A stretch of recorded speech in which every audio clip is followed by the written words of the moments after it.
ಅವ್ರಿಗೆ ಮಾಡು ಅಂತಾರ, ಇವ್ರು ಹಾಗೆ ಮಾಡ್ತಾರ ಅಷ್ಟೇ. ಅಲೋ, ನೀನ್ ತುಂಬಾ ಔಟ್ಡೇಟೆಡ್. ಅವ್ರು ಏನೇ ಹೇಳಿ ಬಿಡ್ಲಿ, ಅದನ್ನು ನಮಗ್ ಬೇಕಾದಾಗ ಯೂಸ್ ಮಾಡ್ಕೊಳ್ಳೋ ಚಾಲಾಕಿ ನಮ್ಗಿದೆ. ಒಂದ್ ವೇಳೆ ಅದೆಲ್ಲ ನಾಟಕನೇ ಆಗಿದ್ರೆ ನಮ್ಮ ಆಕ್ಟಿಂಗ್ಗೆ ಆಸ್ಕರ ಬರ್ಬೇಕಿತ್ತು. ನಾಟಕ ಆಡೋ ಕಡೆ ನಾಟಕ, ಹೊಡೆದಾಡ ಕಡೆ ಹೊಡೆದಾಟ, ಎಲ್ಲರೂ ಮಾಡೋ ಕೆಪಾಸಿಟಿ ವ್ಯಕ್ತಿತ್ವದ ಮೇಲೆ. ಜನ್ಸಿ ಬ್ರೋ ನಾವು. ಅಲೋ, ಹೊಡೆದಾಡೋದನ್ನ ಬಡ್ದಾಡೋದನ್ನ ಯಾವನು ಎಂಟರ್ಟೈನ್ಮೆಂಟ್ ಅಂತ ಕರೆಯಲ್ಲ. ಗೂಂಡಾಗಿರ್ತಾರೆ ವರ್ತನೆ, ಭಾಷೆ, ಇದಕ್ಕೆಲ್ಲ ನೀವ್ ಆಗ್ಬೇಕಾ? ನಿಜವಾದ ರೌಡಿಗಳನ್ನ ಕರ್ಸಿದ್ರೆ ನಿಮಗಿಂತ ಚೆನ್ನಾಗಿ ಅವರೇ ಹೊಡೆದಾಡಿರೋರು. ನಾನು ಇನ್ನಷ್ಟು ಬುದ್ಧಿವಂತ ಅಲ್ಲ. ಚಾನಲ್ ಕಾಂಟ್ಯಾಕ್ಟ್ ನಂಬರ್ ಮತ್ತೆ ಇಮೇಲ್ ಐಡಿ ಕೊಡ್ತೀನಿ. ನಿನಗೆ ಅನ್ಸಿದ್ನಲ್ಲ ಅವ್ರು ಹೇಳು. ಮಂಜು, ಮನೆಗೆ ಬಂದವ್ರ ಮುಂದೆ ನಿಂದೇನೋ ವಾದ ನೋಡಪ್ಪ. ಅವ್ನು ಅಂದಿದ್ದೀನಿ ಯಾವುದನ್ನು ನೀನು ಮನಸ್ಸಿಗೆ ಹಾಕೋಬೇಡ. ಪರವಾಗಿಲ್ಲ ಆಂಟಿ, ಎಲ್ರಿಗೂ ಶೋ ಇಷ್ಟ ಆಗ್ಬೇಕು ಅಂತ ಏನ್ ಶೋ ನಡ್ಸಲ್ಲ. ಅದಕ್ಕಿಂತ ಹೆಚ್ಚಾಗಿ ಯಾರಿಗೆ ಇಷ್ಟ ಆಗುತ್ತೋ ಬಿಡುತ್ತೋ 100 ದಿನ ಅಲ್ಲಿದ್ದು ಜಯಿಸೋಕು ಗುಡ್ಡಿಗೆ ಬೇಕು. ಫಿಟ್ನೆಸ್, ಇಂಟೆಲಿಜೆನ್ಸ್ ಅಂಡ್ ಪೇಷನ್ಸ್ ಬೇಕು, ಮಾತು ಬೇಕು. ಸುಖ ಸುಮ್ಮನೆ ಯಾರು ಡಿಗ್ರೇಡ್ ಮಾಡಬಾರ್ದು. ಹಂಗೆ ನನ್ ಮೇಲೆನೆ ಸಿಟ್ಟು. ನಮ್ಮ ಅಪ್ಪಗೂ ನನ್ನ ಮೇಲೆ ಸಿಟ್ಟು. IAS ಮಾಡ್ಬೇಕಿತ್ತು. IAS ಆದ ತಕ್ಷಣ SSLC ಕೂಡ ಪಾಸ್ ಮಾಡದೆ ನಮ್ಮ ರಿಜಿಸ್ಟರ್ಗಳ ಹತ್ರ ಉಳಿಸ್ಕೊಳ್ಳೋ ತಪ್ಪುತ್ತಾ? ಯಾರಿಗೆ ಬೇಕಾಗಲ್ಲ. ಇಂಜಿನಿಯರ್ ಮಾಡೋ ಸಿಟಿ ಬರಕ್ ಹೋದೆ, ಜನವರ ತೆಗೆಯಿದ್ರು. ನಾನು ಒಪ್ಲಿಲ್ಲ. ನನ್ನ ಸ್ನೇಹಿತ ಜನವರಗಳೆಲ್ಲ ಕಟ್ ಮಾಡಿಸಿದ್ರು. ನಾನು ಮ್ಯಾಥ್ಸ್ ಬರೀದೆ ಮನೆಗೆ ಬಂದೆ. ಅಪ್ಪ ಕೂಗಾಡಿದ್ರು. ಆಮೇಲೆ ಫ್ರೀ ಸೀಟ್ ಕೊಡ್ತೀವಿ ಏನೆಲ್ಲ ಹೇಳಿದ್ರು. ಇದು ಭಯೋತ್ಪಾದನೆ ಅಲ್ವಾ?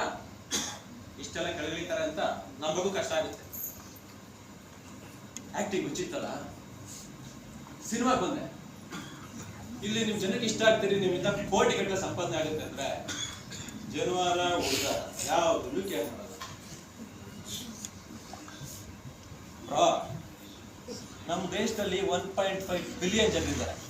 1 ಲಕ್ಷ ಚಾನಲ್ಗಳು, ಅದ್ರಲ್ಲಿ 10 ಲಕ್ಷ ಕೆಲಸಗಾರರು ಪ್ರತಿ ಕ್ಷಣ ಏನಾದ್ರೂ ಹೊಸದು ಹುಡುಕ್ಬೇಕು ಅಂತ ನಿದ್ದೆ, ಊಟ, ತಿಂಡಿ ಬಿಟ್ಟು ಕೆಲಸ ಮಾಡ್ತಾನೆ ಇರ್ತಾರೆ. ರಾಟ್ ರೇಸ್ ಇದು. ಇಲ್ಲಿ ಇದು ಎಥಿಕಲ್ಲು, ನಾನ್ ಎಥಿಕಲ್ ಅಂತ ಯಾರು ಗಮನಿಸಲ್ಲ, ಕೇರ್ ಮಾಡಲ್ಲ. ಸಕ್ಸಸ್ ಆದ್ರೆ ದುಡ್ಡು, ಇಲ್ಲಾದ್ರೆ ಕೆಲಸದಿಂದ ಟಿಕೆಟ್, ಸಿಂಪಲ್. ಟೆಲಿವಿಷನ್ ಅಲ್ಲಿ 3 ನಿಮಿಷ ಮುಖ ತೋರ್ಸಕ್ಕೆ 3 ವರ್ಷ ಕಾದೋರಿದ್ದಾರೆ. ಅಂಥದ್ರಲ್ಲಿ 3 ಕೋಟಿ ನನಗೆ ಒಟ್ಟು ಬಂದಿದೆ.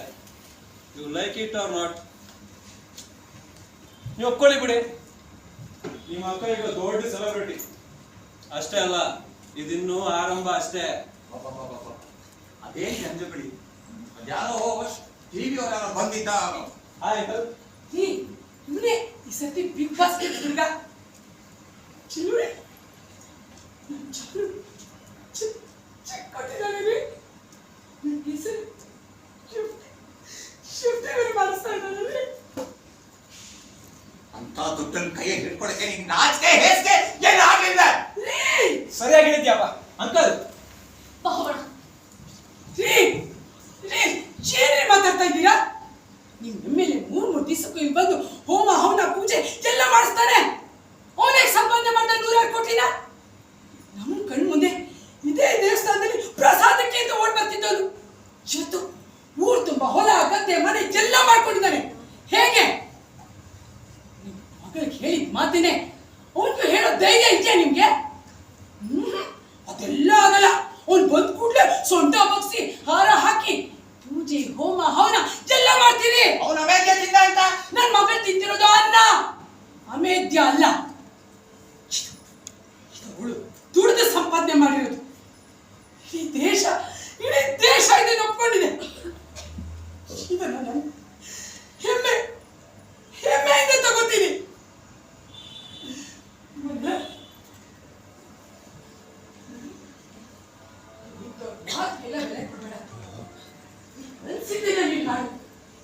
ನೀನು ವಿಷಯವಾಗಿ ಯಾವತ್ತೂ ತಲೆ ತಗ್ಸೋದಿಲ್ಲ.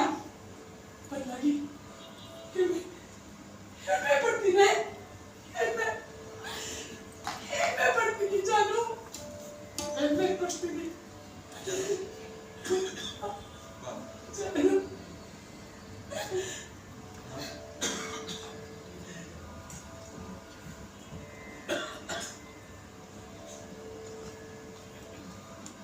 ಹೆಮ್ಮೆ ಪಡ್ತೀನಿ.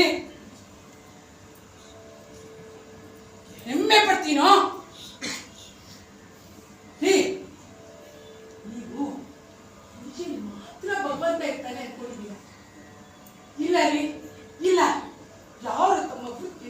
ಶ್ರದ್ಧೆ ಭಕ್ತಿಯಿಂದ ಮಾಡ್ತಾರೋ ಅಲ್ಲೆಲ್ಲ ಆ ಭಗವಂತ ಇದ್ದೇ ಇರ್ತಾನೆ, ಚಿದ್ದೇ ಇರ್ತಾನೆ, ಚಿದ್ದೇ ಇರ್ತಾನೆ.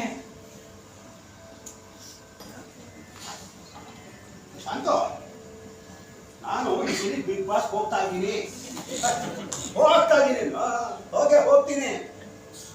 11 ಮಲ ಮನೆ ಹೋಗಿದ್ದಾಳಂತೆ, ಇನ್ನು ನಾನು ಹೋಗೋದಿಲ್ವಾ?